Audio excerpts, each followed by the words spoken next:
का सिलेबस है, हिंदी में है ना हम लोग, तो दिख रहा होगा आप लोगों को सिलेबस। ओहो, ये मैसेज। योग के आधारभूत तत्व, योग के ग्रंथ, उपनिषद, भगवत गीता, योग वशिष्ठ, है ना, ये चैप्टर बनते हैं।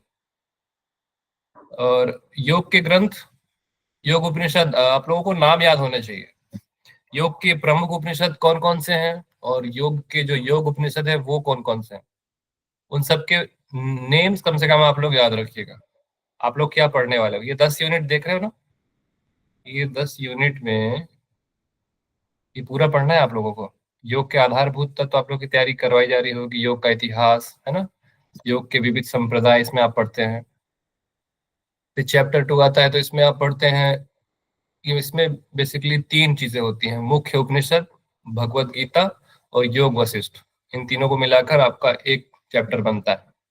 तो योग के ग्रंथ भाग 2 में केवल आप योग उपनिषद पढ़ते हो, इसका एक चैप्टर बन जाता है। ठीक है। योग उपनिषद कितने होते हैं, योग उपनिषद 7 होते हैं जो आपको पढ़ने हैं। ठीक है, 18 है, 18 से मैं आपको शायद सात सात पढ़ने हैं। फिर देखिए चौथे नंबर की बात करते हैं, 4th नंबर में क्या लिखा है, पतंजलि योग सूत्र। ये अपने आप में एक चैप्टर है, केवल यहाँ नहीं, आपको पूरे के पूरे चैप्टर में ना, हर चैप्टर में योग सूत्र अगर आपने अच्छे से पढ़ा है तो काफी हेल्प होने वाली है, और काफी सारे नंबर आप पाने वाले हो। फिर हठ योग के ग्रंथ, कितने सारे हठ योग के ग्रंथ हैं। फिर 6th नंबर का चैप्टर है आपका, जो अभी आप साइकोलॉजी पढ़ के आ रहे हो ना, वो भी इसी में आता है, सामान्य मनोविज्ञान, एनाटॉमी एंड फिजियोलॉजी, आहार एवं पोषण, है ना, ये सब पढ़ने 6th चैप्टर में। योग एवं स्वास्थ्य, चिकित्सीय योग, योग अनुप्रयोग और 10वां क्रियात्मक योग, ये सारे चैप्टर्स हैं। तो आपको यहाँ ये देखना है कि जो आप पढ़ रहे हैं अभी, योग सूत्र, योग दर्शन, वो आप एक चैप्टर कवर कर रहे हो, पूरा का पूरा चैप्टर। ठीक है। अब देखते हैं कि हम लोग इसमें पढ़ना क्या है हमको, इस चैप्टर में हमको पढ़ना क्या है। कौन सा चैप्टर है, 4th नंबर का चैप्टर है। आप लोग को योग उपनिषद कौन पढ़ा रहा है, अभी शुरू सर नहीं अभी स्टार्ट कौन पढ़ाने कौन वाला है, no idea. No idea. Sir चलो, अगर हम सर लोग पिछली जल्दी बार जल्दी मधु मैम पढ़ाई थी। अगर हम लोग जल्दी जल्दी से पढ़ लेंगे ना, तो मैं ही पढ़ाऊंगा। बिकॉज बोला ना, मुझे फिर से प्रिपरेशन करनी है आप लोग के साथ में। अभी देखते हैं हम लोग कि इसमें हमको क्या क्या पढ़ना है। ठीक है, चैप्टर 4 है हमारा ये। पहला है समाधि पाद। हमारे योग दर्शन में 4 पाद होते हैं, समाधि, साधन, विभूति और कैवल्य। समाधि, साधन, विभूति और कैवल्य, इनके आपको नाम याद होने चाहिए। पहले चैप्टर में कितने सूत्र हैं, दूसरे चैप्टर में कितने सूत्र हैं, तीसरे में और चौथे में कितने सूत्र हैं, किन किन को याद है ये। पहले चैप्टर में कितने सूत्र होते हैं, 51 51 51, बहुत बढ़िया। सेकंड में बताओ, 55 55 55। थर्ड में 55 55 55 अगेन, बहुत बढ़िया। लास्ट 34 34, ये बहुत बढ़िया। आप लोगों को किसी ने इसको प्रोनाउंस करने की क्लास अभी चालू की है क्या, कि कैसे इसको पढ़ना है, हो चुकी है। हो गई है। Yes sir. चलो, ये तो बहुत बढ़िया बात है। तो आप लोग में से कितने लोगों को ये पूरे सूत्र याद है, 195 टोटल होते हैं यहाँ पे। आप लोगों को कितने सूत्र याद है इसमें, मतलब पूरे चैप्टर से याद हो गए। कितने लोग हैं ऐसे, कोई हैंड रेस करके बताओ, बड़ा प्राउड फील होगा अगर मेरे को किसी ने बोला कि हाँ मुझे याद है पूरे। नहीं है तो साथ में करेंगे, ठीक है। ओके, आप लोगों को पूरा रटना है एग्जाम तक, सोते और जागते एक बार योग दर्शन को जरूर पढ़ लेना। एटलीस्ट एक दिन में एक सूत्र या एक पाद या 2 पाद कम से कम आपको कवर करने हैं। ये डेली का रूटीन सेट करो आप इसमें। कैसे पढ़ना है वो मैं सिखा रहा हूँ, पढ़ना किसको है, आपको पढ़ना है। कैसे पढ़ना है मैं वो सिखाने वाला हूँ। ठीक है, जैसे मैंने तैयारी की थी वैसे मैं आप लोगों को कराने वाला हूँ। काफी समय में आप काफी सारा इम्प्रूवमेंट करोगे ऐसे में। अभी हम देखते हैं कि नेक्स्ट क्या है। अभी देखो, समाधि पाद, सबसे पहला पाद, इसमें हम क्या पढ़ेंगे? सबसे पहले इसमें आता है योग का अर्थ। योग का अर्थ क्या बताया है समाधि पाद में? योग का क्या अर्थ बताया, किसी को याद है एक शब्द में? योग अनुशासन। योगस। योगस चित्तवृत्ति निरोधः, यही है योग। योग की परिभाषा अगर कोई पूछेगा ना आपसे, तो आप योगस चित्तवृत्ति निरोधः यही बोलेंगे। और बता रहा हूँ ये बहुत बेसिक सा है, लेकिन इसमें बहुत सारे इंटरव्यूअर क्वेश्चन पूछते हैं कि योगस चित्तवृत्ति निरोधः से आप क्या समझते हो, अथ योगानुशासनम से आप क्या समझते हो। ठीक है, ये शुरू के जो तीन है ना, ये बहुत इंपॉर्टेंट है। उसी में स्टार्ट होता है, उसी में खत्म हो जाता है पूरा योग दर्शन कायदे से। चित्त की अवधारणा, चित्त की भूमिया, चित्त की वृत्तियां। चित्त की कितनी भूमिया है? 5 5। चित्त की वृत्तियां कितनी है? 5 ये भी 5 है। अब चित्त की वृत्तियों को दूर करने के उपाय क्या बताए इसमें? अभ्यास वैराग्य बताए, 2 साधन बताए। चित्त वृत्ति निरोध की क्या कितने उपाय बताए हैं वो इसमें देखेंगे आप। भाव प्रत्यय, उपाय प्रत्यय जो होते हैं ना, उपाय। साधन पंचक, श्रद्धा वीर स्मृति समाधि प्रज्ञा पूर्वक इतरे शाम, ये है साधन पंचक। इसको साधक पंचक के नाम से भी आप जानते हो। साधक पंचक या साधन पंचक, दोनों के नाम से आप जानते हो। फिर चित्त विक्षेप, चित्त विक्षेप, इनको अंतराय के नाम से आप जानते हो। फिर एक विक्षेप सहभू आएगा, उसको भी आप पढ़ने वाले हो। कितने अंतराय होते हैं? 9 9 अंतराय होते हैं। उन 9 अंतरायों के नाम और उनकी डेफिनेशन हमको पता होनी चाहिए। इनसे क्वेश्चन बनने वाले हैं दोस्तों। जो भी चीजें मैं बता रहा हूँ ना शॉर्ट में, वो उनसे क्वेश्चन बनेंगे। फिर एक तत्व का अभ्यास, ये भी क्या है? चित्त को, चित्त के निरोध का उपाय ही है सब एक तरह से। ठीक है, एक तत्व का अभ्यास क्या होता है हम समझेंगे। चित्त प्रसाधन, चित्त को निर्मल करना, मतलब चित्त प्रसाधन मतलब चित्त को निर्मल करने का क्या उपाय है। समाधि के प्रकार, बहुत बहुत ही क्रिटिकल टॉपिक है, बहुत लोगों को समझ में नहीं आता, लेकिन बहुत इजी करके समझेंगे एग्जाम के पर्पज से भी। और फिर कहीं जाओ तो आप बता भी सको कि हाँ वास्तव में समाधि होता क्या है। समाधि पढ़ेंगे, समाधि के कितने प्रकार होते हैं। फिर देखिए आप यहाँ पे बुद्धि समझते हैं। समाधि के कितने प्रकार होते हैं? सभी समाधि, निर्वीज समाधि, है ना, इस तरह से पढ़ते हैं। अब देखिए यहाँ पे बुद्धि के बारे में कैसे बताया हुआ है। अध्यात्म प्रसाद, ऋतंभरा प्रज्ञा, ये क्या है? ये अध्यात्म प्रसाद और ऋतंभरा प्रज्ञा क्या है? ये बुद्धि है। आपकी जो बुद्धि है ना, उसी का लेवल है ये। जब आप योग साधना में बढ़ते हो ना आगे, तो सबसे पहले क्या मिलता है, फिर उसके बाद क्या मिलता है? सबसे पहले आपको अध्यात्म प्रसाद मिलेगा, फिर ऋतंभरा प्रज्ञा मिलती है। मतलब होता है ना, आपकी सुपर पावर जो है बढ़ रही है धीरे धीरे। जैसे जैसे आप योग में बढ़ोगे, वैसे वैसे आपकी सुपर पावर बढ़ती जाएंगी। सबसे पहले आपको अध्यात्म प्रसाद मिलता है योगी को, फिर वो धीरे धीरे और आगे बढ़ता है, उसकी ऋतंभरा प्रज्ञा होती है, और धीरे धीरे ऊपर बढ़ता है तो विवेक ख्याति को प्राप्त करता है। इनमें बहुत अंतर है, समझ रहे हो? समाधि, अध्यात्म प्रसाद, ऋतंभरा प्रज्ञा, फिर विवेक ख्याति, फिर सबसे आखिरी में कोई बता पाएगा कि क्या होता है बुद्धि का स्टेज? किसी के पास है वो नॉलेज तो मुझको बताया। मैंने बताया बुद्धि के जो स्टेज है यहाँ पे, मैंने अपने जो मुझे एक्सपीरियंस है मैं उसके अकॉर्डिंग पूछ रहा हूँ आपसे। आपने पढ़ा होगा यहाँ बुद्धि के लेवल होते हैं, तो वहां मैंने इसको 4 स्टेज में इसको डिवाइड किया हुआ है। सबसे आखिरी स्टेज कोई बताएगा? जो कैवल्य प्राप्त होने से पहले ही जो बुद्धि की स्थिति होती है।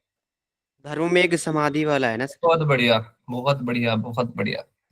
तो जो धर्म में एक समाधि होती है ना दोस्तों, वो चौथा स्टेज होता है आपका। जब धर्म में एक समाधि को हम पा लेते हैं ना, ये भी बुद्धि की बात है। जब उससे भी ऊपर उड़ जाते हैं, धर्मिक समाधि से ऊपर, तब उस एक तत्व की प्राप्ति होती है जिसे हम केवल, कैवल्य के नाम से जानते हैं। संप्रज्ञात समाधि पढ़ेंगे, असंप्रज्ञात समाधि भी जानेंगे क्या होता है। तो सर फिर ऋतंभरा ये प्रज्ञा सब क्या पढ़ेंगे होगा? डियर, हम साथ में पढ़ेंगे ना। अभी ये एक्साइटमेंट अच्छी चीज है, बहुत अच्छा है। आप लोग क्यूरियोसिटी आ रही है, यही मैं चाहता हूँ कि जानेंगे क्या होता है। ये ट्रेलर है दोस्त, अभी ट्रेलर में देखते हैं मूवी में होने क्या वाला है। तो संप्रज्ञात समाधि, असंप्रज्ञात समाधि जानेंगे, सबीज निर्बीज समाधि देखेंगे। फिर क्या समाधि और समापत्ति में अंतर होता है? क्या समाधि और समापत्ति में अंतर होता है? बिल्कुल होता है, उसके बारे में जानेंगे। और यहां तक कि असंप्रज्ञात समाधि और कैवल्य में भी अंतर होता है। सॉरी, हाँ, असंप्रज्ञात और कैवल्य में भी अंतर होता है अगर बहुत गहराई में जाते हो तो। उसके बाद सबसे ऊपर होते हैं ईश्वर, जो प्रकृति पुरुष को चला रहा है। योग दर्शन इन्हीं सारे कॉन्सेप्ट में चलने वाला है। प्रकृति, पुरुष, हे, हेतु, हान, हानोपाय, इनमें चलेगा। और कुछ बेसिक टर्म्स हैं जिनको आपको समझना होगा। ईश्वर की अवधारणा क्या है इसमें, ईश्वर के स्वरूप को, कि वास्तव में ईश्वर क्या होता है ना, योग दर्शन ने स्पष्ट बोला है। क्लेश कर्म विपाक आशैर परामृष्ट पुरुष विशेष ईश्वर। ये आप पढ़ोगे इसमें ईश्वर के बारे में, प्रॉपर आपको बताएगी ईश्वर होता क्या, कैसा होता है। और कहीं नहीं मिलती ऐसी व्याख्या जितनी सटीक आपको योग दर्शन में देखने को मिलती है। कैसा होना चाहिए ईश्वर, जैसे आपकी कल्पना होती है ना ईश्वर कैसे होंगे, वैसा।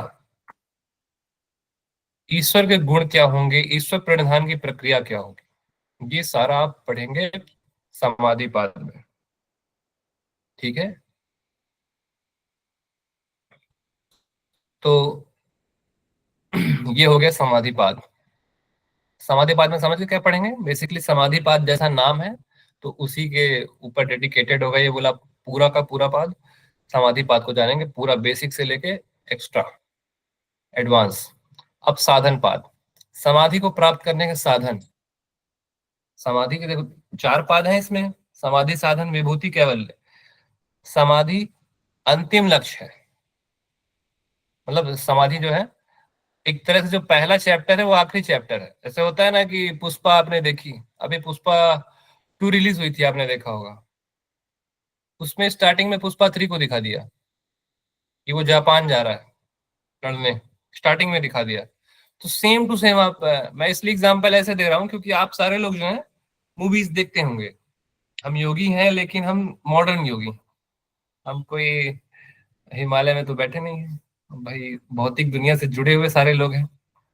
तो मैं नॉर्मल इस एग्जांपल दे रहा हूँ, जैसे कि आप पुष्पा मूवी देखोगे अभी वाली पुष्पा 2, तो पुष्पा 3 को दिखाया है पहले सीन में जब वो जापान जाता है। आई एम श्योर सब देखे होंगे। तो जो पुष्पा 3 है ना वो पहले दिखा दी, फिर पुष्पा 2 बाद में दिखा रहा है। तो वैसे ही समाधि पाद जो है ना इसको पहले दिखा दिया है, अब इसके बाद की कहानी आपको दिखाई जा रही है। ठीक है, फिर लास्ट में दिखाएगा कैवल्य पाद, वो आखिरी चैप्टर। तो पहले थोड़ा सा झलक दिखाई थी उसकी समाधि पाद में। अब देखो साधन पाद में आते हैं, तो समाधि को प्राप्त करने के जो साधन है उस पे है ये वर्णित साधन पाद, कि कैसे उस समाधि को प्राप्त किया जाएगा। उसमें क्रिया योग पढ़ोगे, क्रिया योग से क्वेश्चन बनेंगे आपके। क्लेश, ये क्लेश जो है ना यही आपका साथ नहीं छोड़ रहे हैं आखिरी तक। ये क्लेश होते हैं, सब छूट जाता है दोस्तों, बस ये क्लेश जो होता है ना ये आखिरी तक रह जाता है। आखिरी स्टेज कैवल्य से पहले जो है ना, ये क्लेश के चक्कर में ही कई लोगों की जो होती है, कहीं विदेह मुक्त अवस्था अवस्था में जाके छूट जाती है, कभी देह मुक्त अवस्था में छूट जाती है ना, किसी का भाव प्रत्यय हो रहा है, तो ये क्लेश की वजह से। फिर कर्म, कर्म का फल मतलब कर्म का विपाक। ठीक है, कर्म में विश्वास करते हो ना, तो कर्म को भी यहाँ पे अच्छे से बताया हुआ है। इसके बाद आप पढ़ोगे दुख, दुख को हम पढ़ेंगे चतुर्व्यूहवाद में। चतुर्व्यूहवाद क्या है एक शब्द में, हे, हेतु, हान, हानोपाय। हे, हेतु, हान, हानोपाय, चतुर्व्यूहवाद होता है। 4 हो गए ना। अगर मैं बोलूं कि तीसरे नंबर को आपको जानना है, हे, हेतु, हान और हान उपाय। अगर मैं कहूँ तीसरे नंबर को आपको समाप्त करना है तो जड़ और चेतन में, अगर आप चेतन तत्व को जान जाए ना तो तीसरा वाला एलिमिनेट हो जाएगा। कैसे समझोगे इसको, जैसे कि अगर आप आत्मा के स्वरूप को जान जाओ, पुरुष को जान जाओ, प्रकृति और पुरुष से ही चल रहा है पूरा योग दर्शन। ठीक है, तो चतुर्व्यूहवाद में जो तीसरे नंबर का है, हे, हेतु, हान। ठीक है, हे, हेतु, हान। तो अगर आप चेतन तत्व को जान गए तो तीसरा वाला एलिमिनेट हो जाएगा। अगर आप प्रकृति को जान गए तो आपका हे और हेतु नष्ट हो जाएगा। ठीक है, इस तरह से इसको पढ़ेंगे पूरा। फिर दृश्य क्या होता है? दृश्य वही प्रकृति को दृश्य के रूप में बताया है। दृष्टा, दृश्य, प्रकृति, पुरुष, ये सारे टर्मिनोलॉजी जो है ना आपकी, ये हम लोग क्लियर करेंगे कि क्या होता है दृश्य, क्या होती है दृष्टि, दृष्टा। फिर हम देखेंगे प्रकृति पुरुष क्या है, प्रकृति पुरुष का संयोग क्यों हो रहा है, अगर वियोग ही करना था तो संयोग क्यों हुआ। फिर सबसे इंपॉर्टेंट अष्टांग योग। अष्टांग योग में कौन कौन से होते हैं? यम, नियम, आसन, प्राणायाम, प्रत्याहार, धारणा, ध्यान और समाधि। आप पढ़ते हो ना, धारणा, ध्यान और समाधि। अब हर अष्टांग योग में जितने भी अष्टांग योग के नाम आप पढ़ रहे हो, जैसे कि आप यम पढ़ते हो, यम से कैसे क्वेश्चन बनेंगे इसमें? इसमें क्वेश्चन बनेंगे कि यम क्या होता है, यम का फल क्या होता है, यम के कितने फल बताएं। ठीक है। नियम, नियम को अगर आप साध लेते हो, नियम के साथ, नियम जो साधन पाद में नियम बताया हुआ है, अगर आपने उस पे मास्टरी पा ली तो आपको क्या क्या फल मिलेंगे? फल मिलने ही स्टार्ट हो जाते हैं यहाँ पे। विभूति पाद की शुरुआत साधन पाद में ही हो जाती है यहाँ पे, है ना। यम कौन कौन से होते हैं, नियम कौन कौन से होते हैं, अगर आप नियम को साध लेते हैं तो क्या दिक्कत, क्या होगा। अगर यम और नियम के आड़े कुछ आ रहा है जिसको पालन करने में दिक्कत होगी, तो महाव्रत की अवधारणा इसमें बताई हुई है योगियों के लिए। कैसी भी परिस्थिति हो उसमें बने रहो। फिर आते हैं आसन में, आसन को सिद्ध कर लेंगे तो क्या क्या फल मिलेगा, किसी को याद है? आसन के फल बताओ मुझे, आसन की विभूति क्या है? दो चीजें होती हैं। किसी, तत्व द्वंद्व अनविघाता, द्वंद्वों के सहने का हाँ होगा। सर्दी गर्मी से और एक है सभी प्रकार के द्वंद्व नष्ट हो जाते हैं, तो द्वंद्व विघात। हाँ ठीक है, और एक और है, तत्व द्वंद्वान अभिघात, पढ़े हो ना, द्वंद्व की प्रयत्न शैथिल्यभ्याम समापत्तिभ्याम। हाँ, समापत्ति की प्रयत्न प्राप्ति होती है, शिथिल समापत्ति भी हो। समापत्ति की प्राप्ति होती है, हाँ। प्रयत्नों की शिथिलता से समाप्ति की प्राप्ति होती है, मतलब आप आसन में स्थिर होना, स्टेट बहुत इंपॉर्टेंट। जैसे कि आप यूपीएससी की तैयारी करो चाहे जेआरएफ की तैयारी करो, अगर आसन में स्थिरता नहीं है ना भाई, तो कोई से एग्जाम नहीं होने वाला। तो आसन जो है बेस है आपका, इसलिए आसन से दो चीजें प्राप्त होती है। प्राणायाम का बता दो। तस्मिन् सति श्वास प्रश्वास योग गति विच्छेदा तो जो है प्राणायाम। प्राणायाम, फल क्या है इसके? ये तो प्राणायाम की परिभाषा तथा है डियर। क्षय से प्रकाश आवरण से, प्रकाश का जो आवरण है वो क्षय हो जाता है। हाँ, और एक और सर एक और बता दो। सर धारणा की सर सिद्धि होती है, सर सूत्र बोल रहा, लेकिन सर धारणासु, धारणा धारणासु चाहिए योग्यता मन से। सर। हम्म, चलो बहुत बढ़िया, ऐसे ही पढ़ेंगे हम लोग। ठीक है। अब प्रत्याहार क्या होता है, प्रत्याहार के क्या फल बताए हैं? देखो सिद्धियां यहीं से मिलने लग गई हमको, तो ऐसे ही चलेगी कहानी। साधन समाधि से शुरू हुई थी, समाधि को पाने के लिए साधन लगाए, साधन स्टार्ट किया तो साधन के साथ साथ विभूतियां वहीं से मिलनी हम प्रारंभ हो गई थी। अब विभूतियां मिली हैं तो विभूति पाद भी बनेगा। विभूति पाद बनता है इन तीन बहिरंग से, सॉरी अंतरंग से। धारणा ध्यान समाधि अंतरंग भी है बहिरंग भी है, इसको याद रखना। अंतरंग भी है बहिरंग भी है, बोलोगे कैसे? तो ये सारा चीज देखेंगे। धारणा ध्यान समाधि जब तीनों मिल जाते हैं तो संयम का स्वरूप बन जाता है। ठीक है। त्रयम एकत्र संयम, त्रयम एकत्र संयम, जब ये तीन मिल जाते हैं तो संयम बन जाते हैं। संयम क्या है उसको पढ़ेंगे। फिर चित्त के संस्कार, ये बहुत बहुत ही क्रिटिकल टॉपिक है। ये जो चीजें है ना, ये कुछ कुछ चीजें ऐसी हैं भाई, मैं तुमको पहले से बता दे रहा हूँ, चित्त का संस्कार बहुत ही जटिल टॉपिक है। आप जैसे जैसे उम्र में बढ़ते जाते हो ना ऊपर, जैसे कि आप मैं जब स्टार्ट किया था पढ़ना, तो मैं 22 का था, 23 का हुआ, 24 का हुआ, 25 का हुआ, 26 का हो गया। तो जैसे जैसे मेरी एज बढ़ रही है, समझने का जो तरीका है आपका वो अलग होते जाता है। आपने कभी विश्वास नहीं किया होगा, आप खुद शायद ऑब्जर्व करके देखना इसको, कि जैसे जैसे आप मैच्योर होते हो ना, आपको योग दर्शन अलग हिट करता है। ये मेरा पर्सनल एक्सपीरियंस है, शायद आपको भी हो, शायद। फिर इसमें परिणाम त्रय आते हैं, फिर इसकी विभूतियां, विभूतियां जितनी है ना उससे क्वेश्चन आते हैं। सूर्य में सेम करोगे तो क्या होगा, चंद्रमा में करोगे तो क्या होगा, हवा में करोगे, आकाश में करोगे तो क्या होगा, है ना। सारा का सारा हम विभूतियों को बिल्कुल ऐसे बना के पढ़ेंगे। किसी से भी पूछ दूंगा कि भाई तेरे को वहां उड़ के जाना है, तू कैसे कैसे जा सकता है ना। मैं तेरे को बोल दूं कि तू गायब हो जा, तो तू कौन सी विभूति लगाएगा।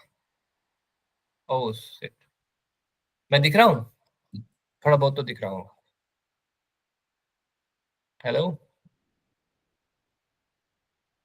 Hello, yes yes sir. Sir. आप लोग सो जाते हो क्या। तो यहाँ पे एक्चुअली लाइट चली गई है।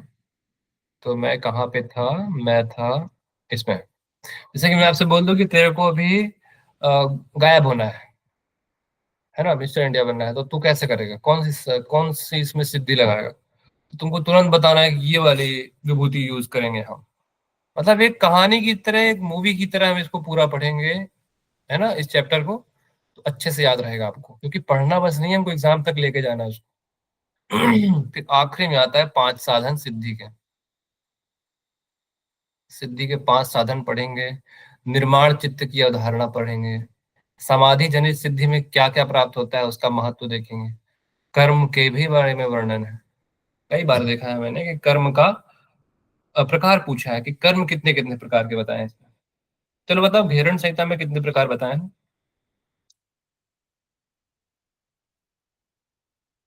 घेरण संहिता पढ़े हो।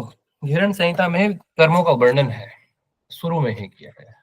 किसी को याद है। सर सर दो प्रकार थे ना, सूत्र श्लोक नंबर उसमें सब चौथे में ही बताया है, चौथे या पांचवा में से। सुकृत और दुष्कृत बताया हुआ है। यस सर, सुकृत है, दो दुष्कृत प्रकार है। का बताया हुआ है, शुक्ल और दुष्कृत। मेरा फेवरेट है घेरण संहिता, योग दर्शन और योग उपनिषद। मैं चाहता हूँ मैं तीनों पढ़ाऊं, लेकिन देखते हैं क्या होता है। हेलो, एक क्लास ले रहे हैं हम, तुमसे करते हैं बात है। क्लास ले रहे हैं भाई, अभी करते हैं तुमसे बात। ठीक।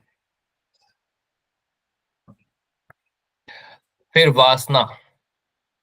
वासना जो होती कैसी होती है वो देखेंगे। ये देखो, धर्म एक समाधि आ गई यहाँ पे। ये बुद्धि है, बुद्धि का लेवल है ये।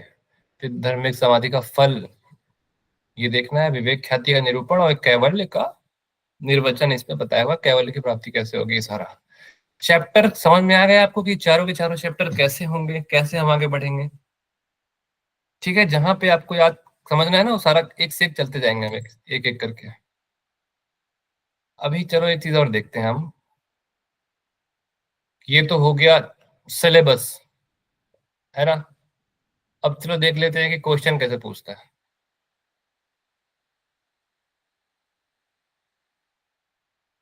दिख रहा है ना स्क्रीन। Yes sir. चलो आप लोग को मैं ज्यादा दूर लेके नहीं जाऊंगा। मैं बोल रहा था ना कि दो भाई जो होते हैं वो कैसे दिखते हैं, वो दिखाता हूँ अभी आपको। चलो इस क्वेश्चन को देखो आप लोग। पहले तो ये बताओ कि किस चैप्टर का क्वेश्चन है, अगर आपने कभी पढ़ा है तो। विभूतिपाद। विभूति बहुत बढ़िया, ध्यान सब नहीं देना। अकॉर्डिंग टू पातंजलि योग सूत्र, प्रैक्टिसिंग संयम eight which point of the body results in चित्त संवित। चित्त हृदय। संवित, हृदय। हृदय हृदय। यस सर, हृदय चित्त 36 संवित। नंबर। अगर आपने पूरे चैप्टर के सूत्र को रटा हुआ है तो हृदय चित्त संवित आप तुरंत आंसर को पा लेते हो। देख रहे हो।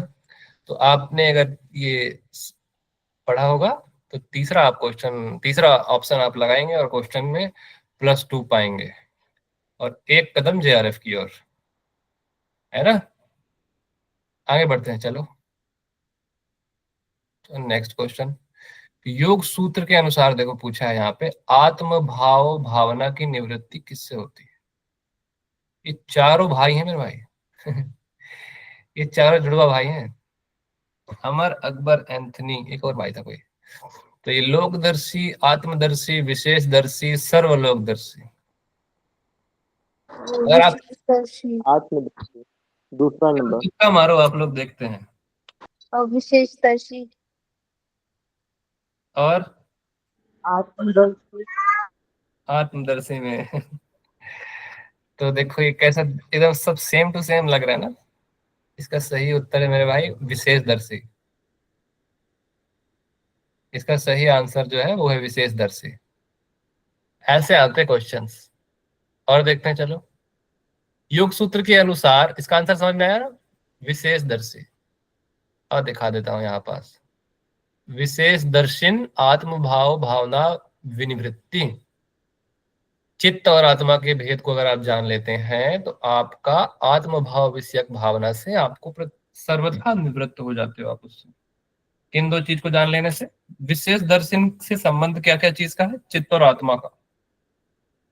चित्त और आत्मा को कैसे जानते हैं हम? विवेक ज्ञान से। ये क्या है? ये बुद्धि का लेवल है आपका, ठीक है, बुद्धि का ही लेवल है ये। अब देखो इस क्वेश्चन का आंसर देना आप लोग। योग सूत्र के अनुसार सर्वज्ञता का बीज सीमा रहित किसमें स्थित है? ईश्वर में। ईश्वर। ईश्वर। चलो भाई अब तुम सूत्र भी बोलो, कौन सा सूत्र है? क्लेश करो विपक्ष तत्र नित्यम सर्वज्ञ बीजम। हाँ 25 नंबर से सात निरतिशम सर्वज्ञ बीजम। 25 नंबर। काम 25 है। 25 नंबर का सूत्र। कौन सा नंबर का? 25 नंबर का सूत्र अगर आपको याद होगा ना मेरे भाई। मैं बता रहा हूं अगर आप योग सूत्र रटे हुए हो तो 10 क्वेश्चन अगर इस चैप्टर से आ ही रहे हैं तो 10 में से 8 आप लगा लेते हो। 8 आप लगा ही लोगे अगर आपको सूत्र याद है तो। योग सूत्र याद कर लो, आपको 8 क्वेश्चन यहाँ से मिल जाएगा। 8 दूनी 16 नंबर आप यहाँ से पा जाओगे बिना किसी झिझक के। और जो बचे दो क्वेश्चन, और जो दो क्वेश्चन बने वो तो पाओगे ही, लेकिन थोड़ा डीप जाओगे तब। ठीक है, इसका उत्तर क्या है? तीसरा। और कोई क्वेश्चन है क्या? अब ये देखो। योग सूत्र के अनुसार चित्त के किस परिणाम के अंतर्गत सर्वार्थता और एकाग्रता का यथाक्रम क्षय और उदय होता है?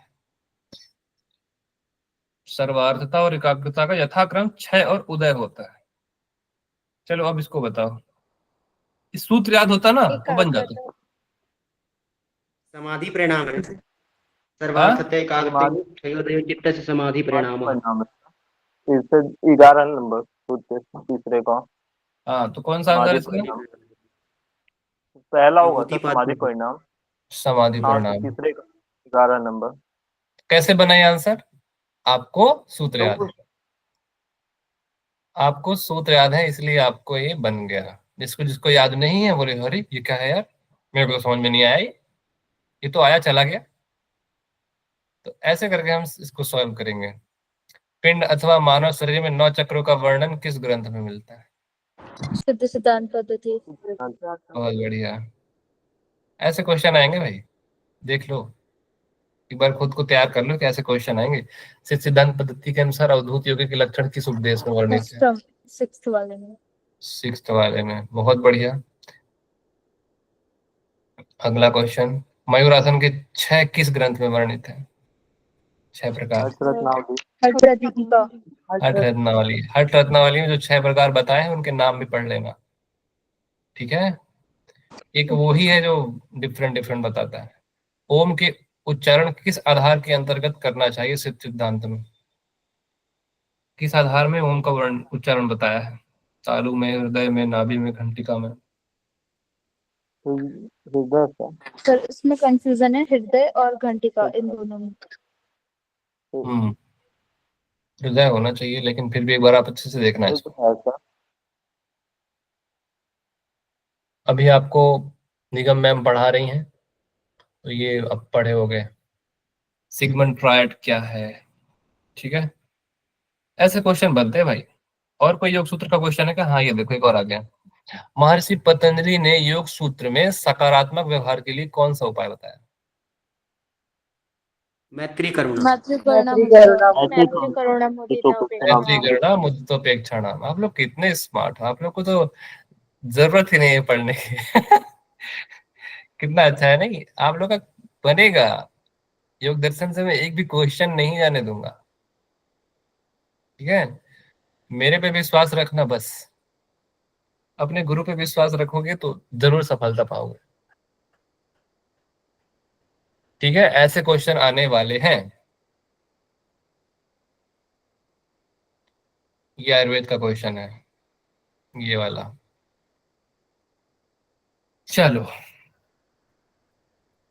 और तो मेरा तो मन कर रहा है मैं पूरा सॉल्व करने बैठ जाऊं, लेकिन चलो फिर भी छोड़ते हैं। एक और क्वेश्चन देखो, गलती से मिल गया। योग सूत्र के अनुसार, योग सूत्र के अनुसार विक्षेप सहभुव है, विक्षेप सहभुव, विक्षेपों के अंतराय। साथ, अंतरायों के साथ चलने वाले। क्वेश्चन अच्छे से पढ़ो। Option 3 BDE। पहले बताओ विक्षेप कौन कौन से हैं इसमें।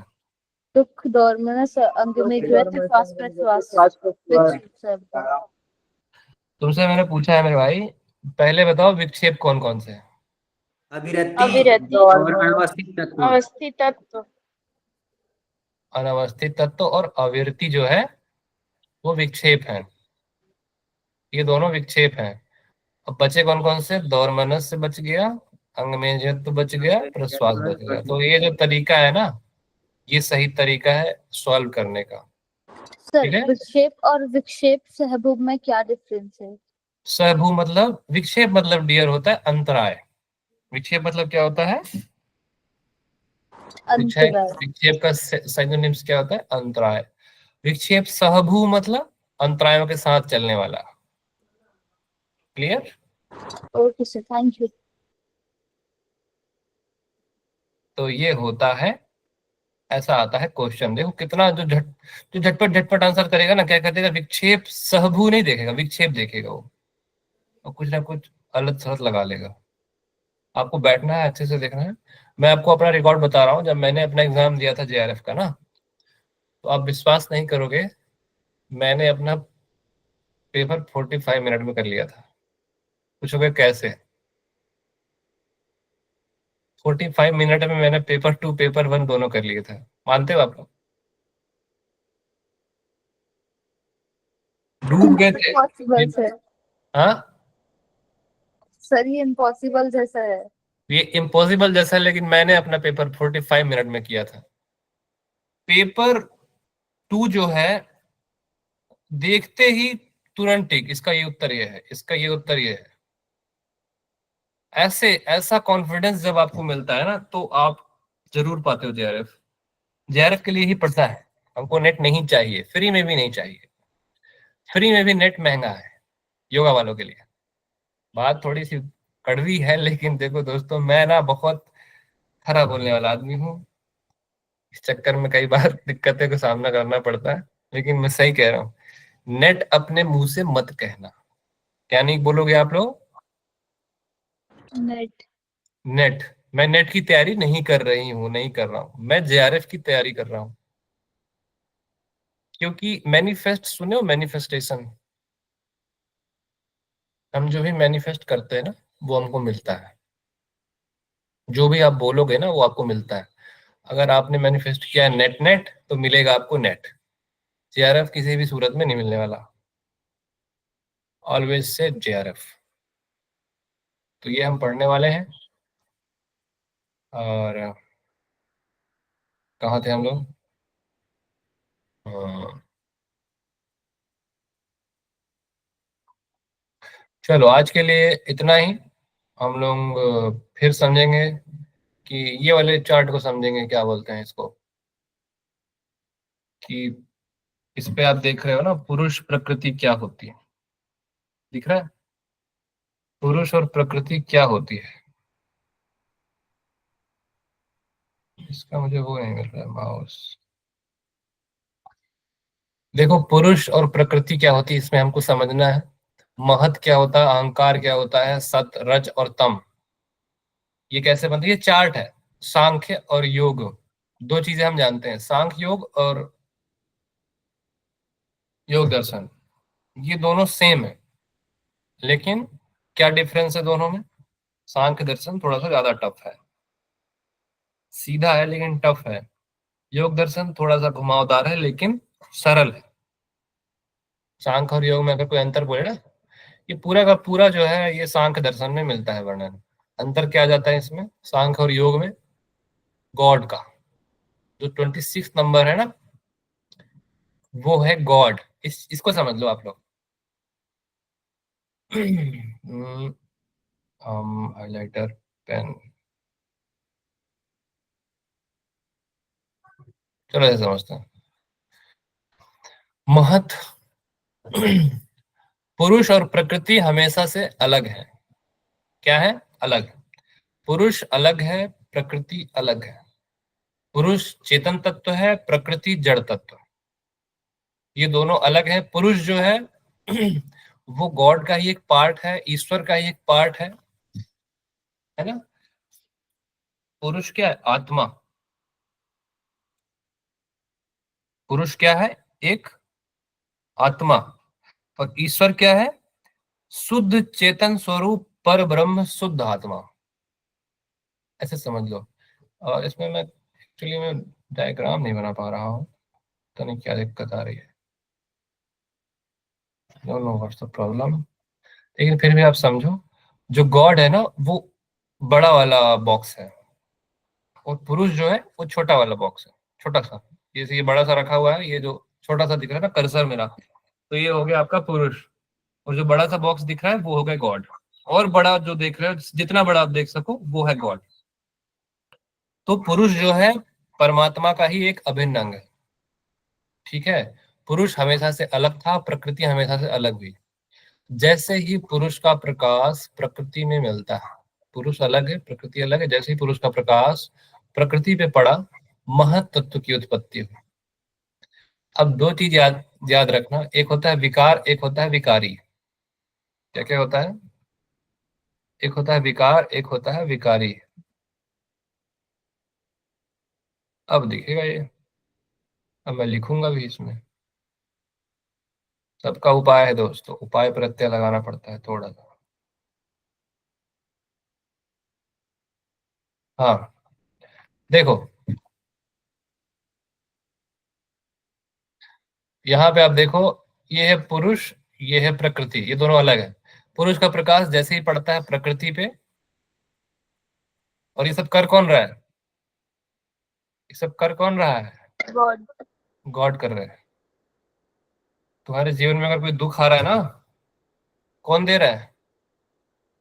गॉड दे रहे हैं, कर्म। ईश्वर दे रहा है।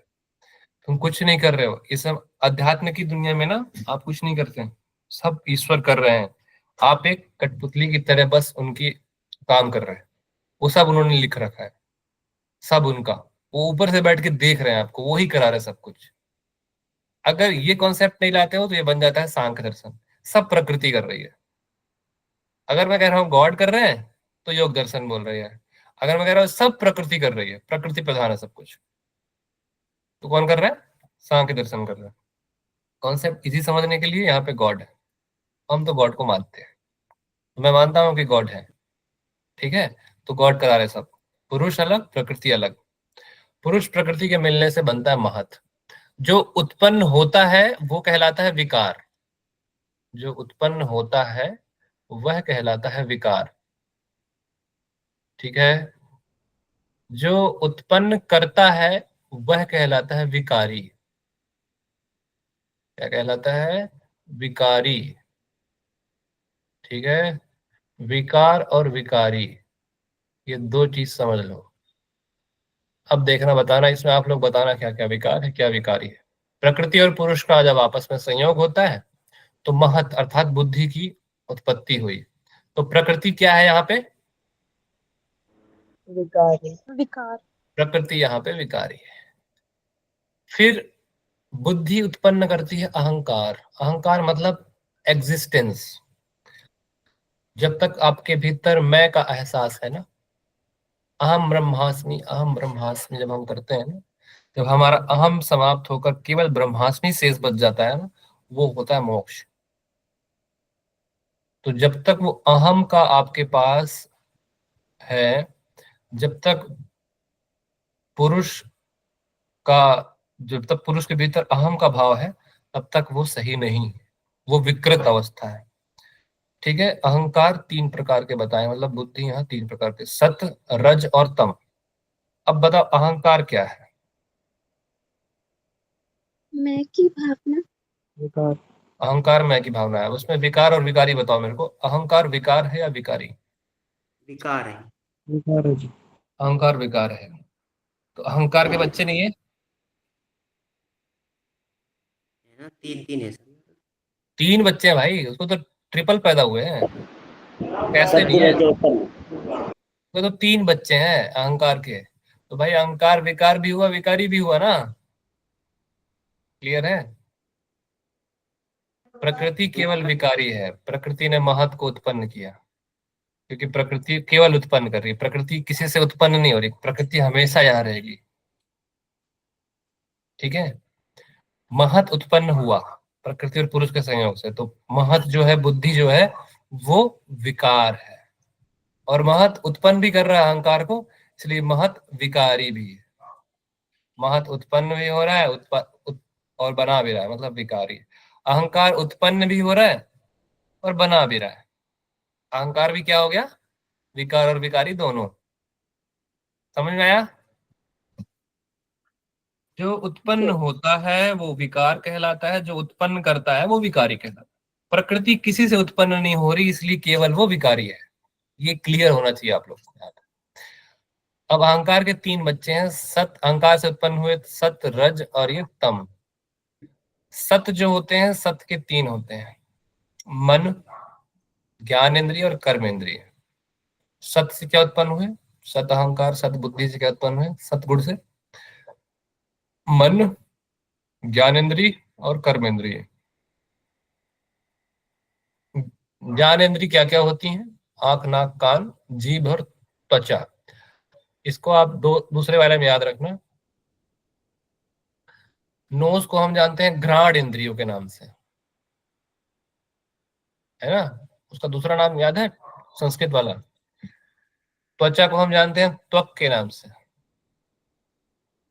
टंग को हम किस नाम से जानते हैं? रसना के नाम से। ईयर्स को हम जानते हैं कर्ण के नाम से, और आइस को हम जानते हैं चक्षु के नाम से। ठीक है? पूछूंगा अभी। ईयर्स को लिख लो अगर नहीं याद हो रहा था। ईयर्स को कर्ण बोलते हैं, नोज को घ्राण, घ्राण, ये घा घमला, सॉरी घा घड़ी, और ये है घ्राण इंद्री, इसको बोलते हैं नोज। फिर कर्म इंद्री, कर्म इंद्री आपके जिससे आप काम कर। मुख, मुख मतलब mouth. Hands, hands means guys पानी। क्या बोला मैंने? पानी, पानी, पानी मतलब होता है हाथ, पानी। फीट, फीट मतलब पाद, पाद मतलब फीट, फीट मतलब पाद, दोनों का हिंदी इंग्लिश। ठीक है? ये है एक्सक्रीटरी ऑर्गन्स, और ये है आपका रिप्रोडक्टिव। रिप्रोडक्टिव को उपस्थ बोलते हैं, उपस्थ, और इसको बोलते हैं पायु, पायु, पायु। पाक, पाड़ी, पाक, सॉरी, पाद, पाड़ी, पायु, उपस्थ। पाड़ी, पाद और पीठ तो रह गया क्या? हाँ, मुख रह गया। मुख, पाड़ी, पाद, पायु, उपस्थ। माउथ का क्या है? मुख है ना, मुख, ऐसे याद रखना, अभी पूछूंगा सबको, अटकना मत। ठीक है? रज के कोई बच्चे नहीं, नो चाइल्ड। तो रज क्या हुआ? सत क्या है? सत जो है वो विकार है कि विकारी है? बताओ। विकार, विकार। सत विकार है डियर। दोनों हो जाएगा ये। तो दोनों हरी। हाँ, कितना सरल है ना। सत पैदा भी हो रहा है और पैदा भी कर रहा है। ठीक है? अहंकार से उत्पन्न हो रहा है तो विकार हो गया, उत्पन्न भी कर रहा है तो विकारी हो गया। तो सत जो है, सत चित्त जो हो गया आपका, वो विकार और विकारी दोनों है। रज तो उसके कोई बच्चे नहीं है, इसलिए केवल वो विकार है। फिर आता है तम। तम से उत्पन्न होती हैं तन्मात्राएं, पंच तन्मात्राएं और पंच महाभूत।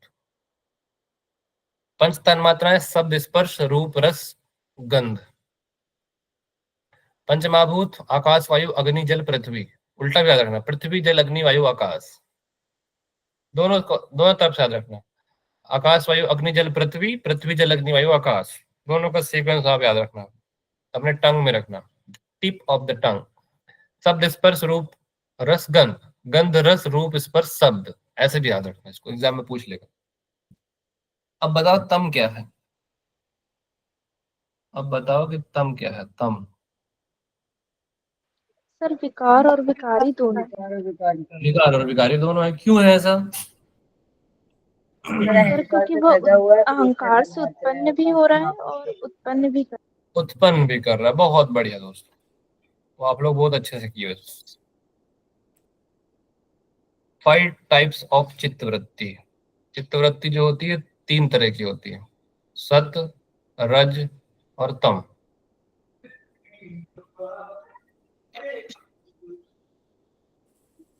ठीक है, आवाज आ रही है बैकग्राउंड से? हेलो, आवाज तो नहीं आ रही आप लोग को? No sir. सतचित्त की क्या कहानी है? Mood off goodness. राजसिक क्या है? Mood off passion. तामसिक क्या है? Mood off ignorance. आपके भीतर तीनों होते हैं, सत, रज और तम। तो सुबह आप योगा में ध्यान लगाते हैं, आपके अंदर सत प्रधान होता है, purity, happiness, compassion, bliss, love, self control, satisfaction, संतोष जिसको बोलते हैं, अहिंसा, फेयरलेसनेस, सरेंडर, खुद को कहीं समर्पित कर देते हैं। ये सारे भाव जो होते हैं ये सात्विक गुण के होते हैं। राजसिक गुण का जो होता है पैशन, एरोगेंस, ईगो, रेस्टलेसनेस, कुछ भी काम कर रहे हो ना, यहाँ राजसिक की जरूरत है। एंजाइटी, एंगर, इम्पेशंस, डर लगना, अनकंट्रोलेबल डिजायर्स, जितने भी जो आपके ख्वाहिश है, आपकी इच्छाएं हैं वो, और डिस्ट्रेस, डिस्ट्रेस हो गया, ठीक है, सारा राजसिक का गुण है। तामसिक का, सो रहे हो मतलब तामसिक। लेजीनेस, क्या क्या? पहला laziness, tiredness, depression, lethargy, ignorance, pathy, inertia, illusion, ये सारे जो गुण हैं तामसिक गुण के होते हैं। ठीक है, चित्त भूमि। चित्त भूमि कौन कौन सी होती हैं? इंग्लिश में बना है लेकिन फिर भी आपको समझा दे रहा हूं,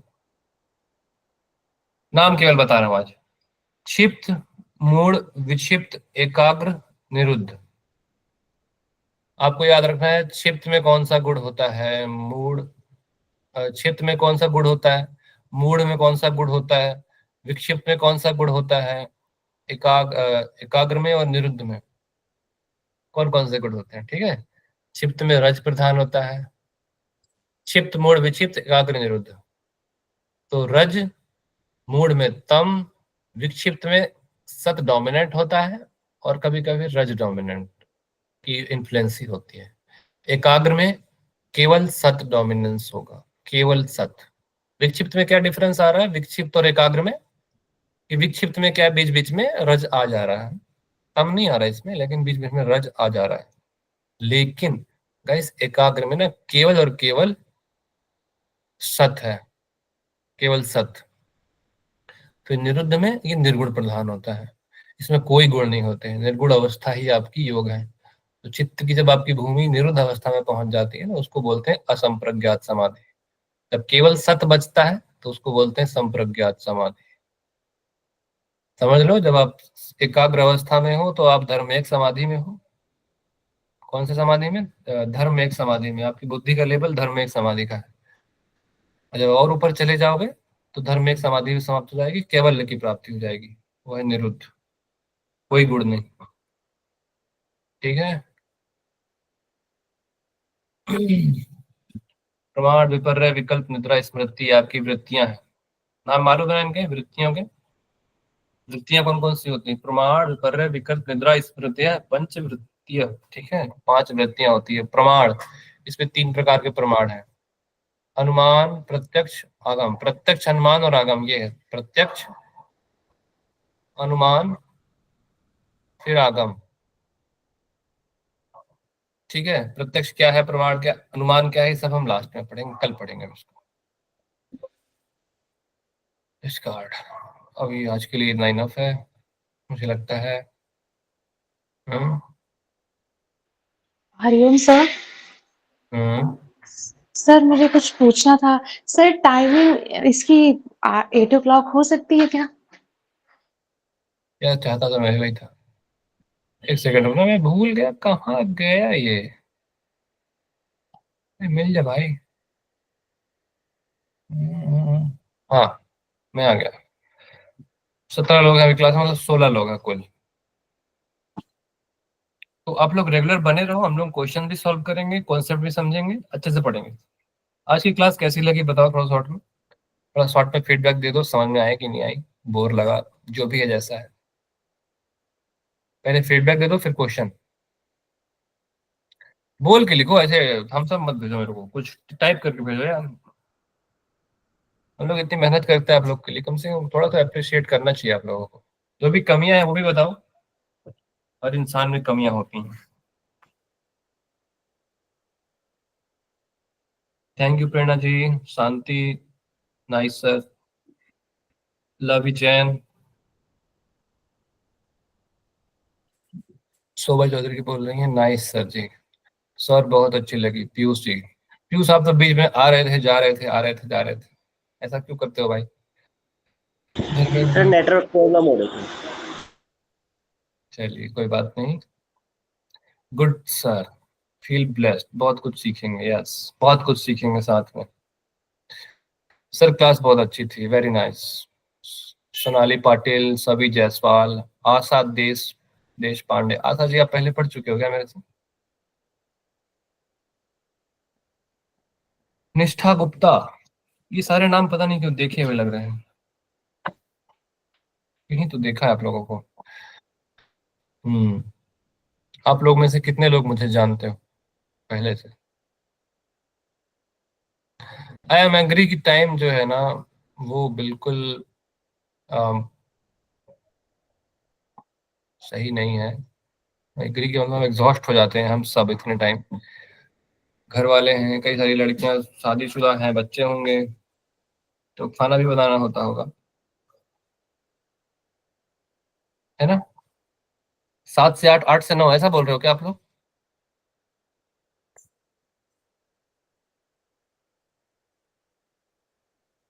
सर आप लोग 7 बजे तक तो अनुपम की क्लास हो पाती है ना, तो पॉसिबल नहीं होगा वो। आप लोग चाहते हो कि मेरी क्लास पहले हो जाए? यूट्यूब में सुने थे आप मुझे? कौन सुना था, सावी है क्या? सोनाली? कौन सा सब्जेक्ट पढ़े आप यूट्यूब में मुझसे?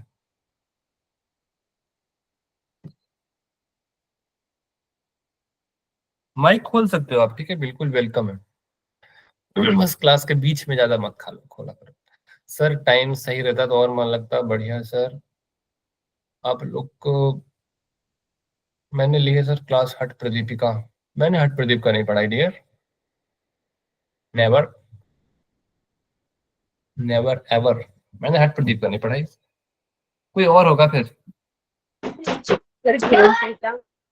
हाँ, कोई और होगा।